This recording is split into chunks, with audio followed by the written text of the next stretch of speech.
सुप्रभात। मैं जगेंद्र राणा।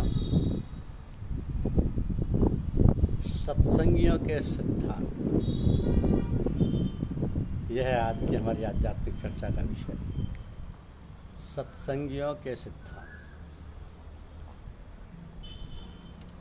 सत्संगियों के लिए महात्मा जी की शिक्षा वास्तव में तो प्रेम की शिक्षा थी। प्रत्येक से स्नेह करना, प्रत्येक को प्रेम की डोर में बांधे रखना, यह उनका तरीका था। महात्मा जी का कथन था कि यदि शिष्य गुरु से प्रेम करता है, उनका सत्संग करता है और उनके आदेशों की पालना करता है, तो इसी से उसकी आध्यात्मिक पूर्णता हो जाएगी, तकमील हो जाएगी। विशेष व्यक्तियों को महात्मा जी ने कोई शिक्षा नहीं दी, केवल इतना था कि वे सत्संग में आते रहें और उनका उद्धार हो जाए। परंतु ये तरीका केवल उत्तम अधिकारियों के लिए ही था। आम तौर पर जैसा शिष्य का पात्र होता है उसी के अनुसार उसे शिक्षा देते। किसी को सूरत शब्द की शिक्षा देते तो किसी को दिल के जाप यानी जिक्र खफी की, और किसी को वजीफा बतला देते, किसी को कुछ कर्म बतला देते थे। परंतु अधिकतर गुरु से तवज्जो लेने, सत्संग करने और दिल के जाप करने पर जोर देते थे। अपनी शक्ल का ध्यान करने को बहुत ही कम बताते। महात्मा जी हृदय चक्र यानी कल्ब के मुकाम पर ओम शब्द का जाप कराते। उनके सत्संग के प्रताप से और तवज्जो से चक्र जागृत हो जाते थे। उनमें अनंत शब्द सुनाई देने लगता था। ऐसा होने पर आदेश देते कि इन्हीं को सुनते रहो और इतना अभ्यास करो कि उठते बैठते सोते जगते यहाँ तक कि एक सेकंड के 60वें हिस्से तक भी इससे गाफिल मत रहो। महात्मा जी की शिक्षा एक मिलीजुली शिक्षा थी, जिसमें कर्मकांड, कर्मयोग, भक्ति योग, ज्ञान योग और प्रेम योग सभी शामिल थे। तो आरंभ में महात्मा जी की सेवा में कुछ विद्यार्थी आए। महात्मा जी से मतलब महात्मा रामचंद्र जी, लाला जी साहब। उनके लिए शिक्षा ये थी कि वह महात्मा जी के पास बैठे रहा करें और उनका गायन सुना करें। यदि कोई उनसे ध्यान के विषय में कुछ पूछता तो वो कह देते कि जो वस्तु सबसे अधिक अच्छी लगी उसका ही ध्यान करो।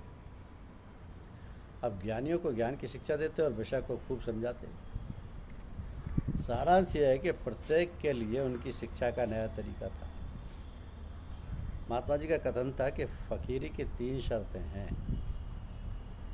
इल्लत यानी उसे कोई शारीरिक व्याधि रहनी चाहिए, किल्लत यानी उसको रुपए की कमी रहनी चाहिए, जिल्लत यानी लोग उसकी निंदा करें।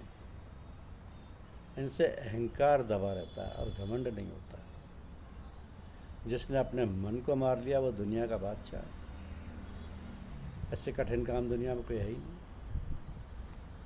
तो महात्मा रामचंद्र जी को सब मतों की धार्मिक पुस्तकों पर विश्वास था। प्रत्येक धर्म के महापुरुषों का वो आदर करते थे, उनकी वाणी को पढ़ते और सुनते थे और उनके वचनों का बहुत आदर करते थे।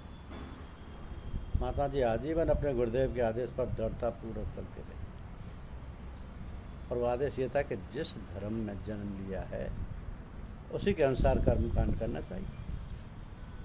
यद्यपि उनके गुरुदेव इस्लाम धर्म की शरह यानी कर्मकांड के अनुसार ही जीवन व्यतीत करते थे और वो स्वयं हिंदू होने के नाते हिंदू रीति रिवाजों को बरतते थे।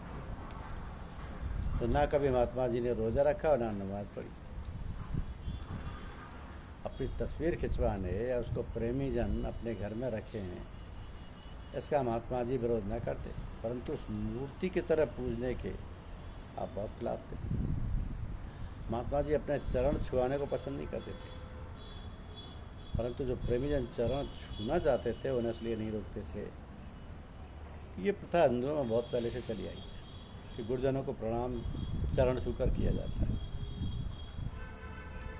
अपने वंश के पूर्व पुरुषों के प्रति उनका बड़ा आदर भाव था। वो कहा करते थे कि हमारे वंश की महानता हमारे पूर्वजों के कारण है। तो सदा उनसे दुआ करते रहते और किसी भी सांसारिक या परमार्थी के काम में सफलता मिलने पर उन्हें धन्यवाद देते और उसको उन्हीं के अर्पण करते। सिद्धि शक्ति को वो जानते थे, परंतु उसके कायल नहीं थे। गंडे ताबीज़ के भी महात्मा जी पक्ष में नहीं थे, यद्यपि वे इस विद्या को भी जानते थे, और अपने प्रेमी शिष्यों में से उन्होंने कईयों को यह विद्या बताई और ताबीज़ देने की इजाज़त दी। हाँ, यदि उन्हें कोई मजबूर करता तो वो ताबीज़ लिख देते थे। तो सदाचार से रहने पर वो बहुत जोर देते थे। उनका कहना था कि जब तक सदाचार पूर्णतया ठीक नहीं हो जाता तब तक आत्मानुभव नहीं होता। ज़्यादा अभ्यास और वजीफा के पक्ष में ना थे, बीच का रास्ता पसंद करते थे। महात्मा जी का कहना था कि दिल का अभ्यास सबसे ऊंचा है, इसका असर शरीर पर पड़ता है। दिल को काबू में रखना और उसे तरतीब देते रहना, यही असल अभ्यास है, यही असल अभ्यास है। तो दुआ में उनका बहुत विश्वास था। अपने लिए दुनियावी फ़ायदे के लिए दुआ करना उन्हें मंजूर न था, दूसरों के लिए हर वक्त दुआ करने को तैयार रहते थे। महात्मा जी का कहना था कि गुरु हर मनुष्य को करना चाहिए, लेकिन गुरु बहुत देखभाल कर करना चाहिए। एक बार गुरु धारण कर लेने पर अपने आप को पूरी तरह उनके अधीन कर देना चाहिए, जिस तरह जिंदा अपने आप को मुर्दे की तरह सौंप देता है। या यूँ कहें कि मुर्दा जिंदे के हाथ में होता है। उनका कथन था कि जिस मनुष्य से तुमको डर और उलझन होती हो उसको अपना शुभचिंतक और मित्र समझो और ज़बरदस्ती इसका अभ्यास बढ़ाओ। एकांत में बैठाकर बिना किसी दिन चूके हुए थोड़ी देर ये अभ्यास किया करो कि अमुक व्यक्ति मेरा मित्र और शुभचिंतक है। तो जिस बात को अपने ऊपर पसंद ना करो उसको दूसरों के साथ व्यवहार में ना लाओ। प्रेम से ही दूसरों को जीत सकते हो, दूसरा कोई तरीका नहीं है। ये बड़ा तप है। प्रभु की देन यानी नेमत का शुक्रिया ये है कि उसका उचित प्रयोग किया जाए, और वह उचित प्रयोग ये है कि ऐसे कर्मों का त्याग कर दो जिनसे प्रभु के देन में गिरावट आती है, और वह कर्म अपनाए जो इस नेमत को स्थायी बनाने में सहायक हो। आप चाहे अंग्रेजी टोपी पहने चाहे हिंदुस्तानी, लेकिन आपका दिल दरवेश सिर्फ फकीरों की आदत वाला हो। संत हृदय नवनीत समाना। धीरे धीरे काम करते रहो और मन को भस्म करने की कोशिश करो। अंदर से संभालने की आवश्यकता है, बाहर स्वयं ठीक हो जाएगा। तो सत्संग ऐसे लोगों को अपनाना चाहिए जो वास्तव में पूर्ण सदाचार से अपना जीवन निर्वाह करते हैं। ईश्वर प्रेम से उनका दिल सराबोर और दूसरों को प्रभावित कर सकते हैं। उस परमपिता परमेश्वर ने कृपा करके स्वयं को तुम्हारे हृदय में रखकर अपनी सत्ता को ढांप लिया, पोशीदा कर दिया और तुमको जाहिर कर दिया कि तुम्हारा ये कर्तव्य है कि अपने आप को पोशीदा करके उसको जाहिर कर दो। परेशान किया जाना अच्छा है। घर इल्म और बर्दाश्त का स्कूल है। हमारे यहाँ इन्हीं बातों पर सब्र करना तब कहलाता है, और ये तब सब तक पहुँचना चाहिए। बजाय गम और गुस्से के गैरियत अख्तियार करना चाहिए। गैरियत कहते हो आंतरिक भावना को जिसमें दूसरों के कहने सुनने और मुलाकात करने पर यह मालूम होता है कि वास्तव में मेरा ही दोष है, और फिर उसे बर्दाश्त कर लेना पड़ता है। जहाँ और पंथों में जंगल में जा बसना, एकांतवास, अभ्यास, सहन शक्ति और संसार की झकझक बकबक से बचने के आदेश हैं, वहाँ हमारे यहाँ दोस्तों और दुनिया वालों की झिड़कियाँ, ताने, लानतें, मलायतें प्रभु का भजन और ईश्वर उपवास प्राप्ति में सहायक हैं। ईश्वर प्राप्ति में ये सहायक हैं। प्रकाश का ना देखना कोई निक्ष नहीं है। ध्यान के समय कभी विचार आते रहते हैं, कभी रुक जाते हैं, ऐसा होता ही रहता है। जो कोई विशेष बात रास्ता चलने में ये बातें आती, कुछ रीति रिवाजों को पूरा कर लेना लोगों में धर्म या मजहब समझ रखा है। तो हम किसी धर्म को या पंथ को या नहीं मजहब नहीं मानते। मजहब वास्तव में विशाल हृदयता, फराग दिली यानी ब्रॉड माइंडेडनेस, अच्छी आदतें, सदाचार, सहानुभूति, आत्मानुभव और प्राणी मात्र के साथ प्रेम और एकता के व्यवहार करना सिखाता है, ना कि रिवाजों के बारे में बाल की खाल निकालना और अपने आप को फ़कीर कहना और कहलवाना। तो शुरू में परमात्मा की खालिस चाय शायद हज़ारों में से 1-2 को होती है, और लोग अपना समय गंवाते हैं। असली प्रेम यह है कि प्रेम, प्रेमी और प्रियतम सब गायब हो जाएं, सांसारिक बाधाएं परमार्थ में ईश्वर की तरफ से देन रहती है। मैं मुबारक हैं, नहीं मालूम कौन कौन से भेदन में छपे रहते हैं। बहुत से आंतरिक अनुभव इन्हीं बातों पर निर्भर होते हैं। तो जो व्यक्ति ईश्वर के विषय में वार्तालाप करता है और सत्य को खोज करना चाहता है, सत्य की खोज करना चाहता है, वो आत्मा है। और जिसकी उसको तलाश है वही परमात्मा है। यदि ऐसा नहीं है तो वह ना तो मनुष्य की आत्मा है और ना ही उसका कोई परमात्मा। जिस व्यक्ति की जितनी विवेक शक्ति तीव्र है उतनी उसकी आत्मा स्वच्छ है। जहाँ आत्मा का प्रश्न आता है वहाँ अवश्य ही परमात्मा का प्रश्न आकर मौजूद हो जाता है।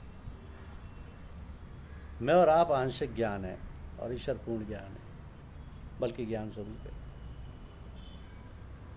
इस तुच्छ आत्मा यानी नाचीज रूह की क्या मजाल है कि पूर्ण ज्ञान का दावा कर सकती है। अगर मनुष्य मुकम्मल इंसान नहीं बन सकता तो वह परमात्मा को नहीं दे सकता और ना ही अपनी समझ उसको आ सकती है।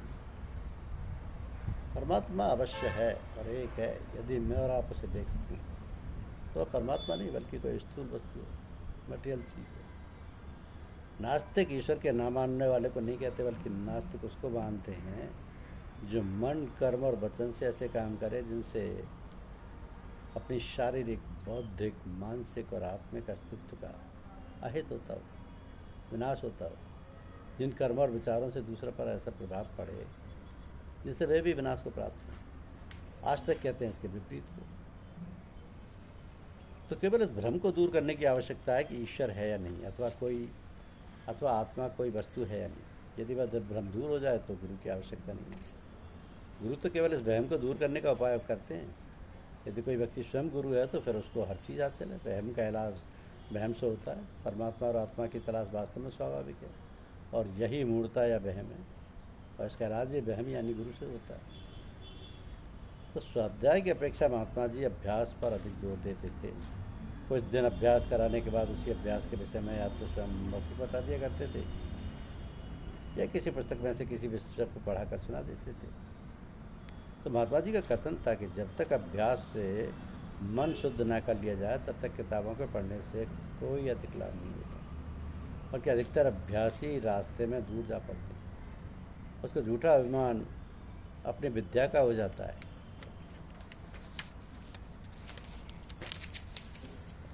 कि मैं सब जानता हूँ और जानता बूझता हूँ कुछ नहीं। इसलिए अच्छा यही है कि आरंभ में खूब अभ्यास किया जाए और बाद को उसकी पुष्टि एवं जानकारी के लिए पुस्तकें देखें। तो अपने प्रेमी जनों के लिए महात्मा जी का उपदेश था कि स्वामी बनने से सदा बचना, सेवक बनकर दूसरों की सेवा करना और वादा कभी न करना कि इतने समय में हम उनका अनुभव करा दूंगा, सदा निस्वार्थ सेवा करना। ये सब अहंकार की बातें हैं।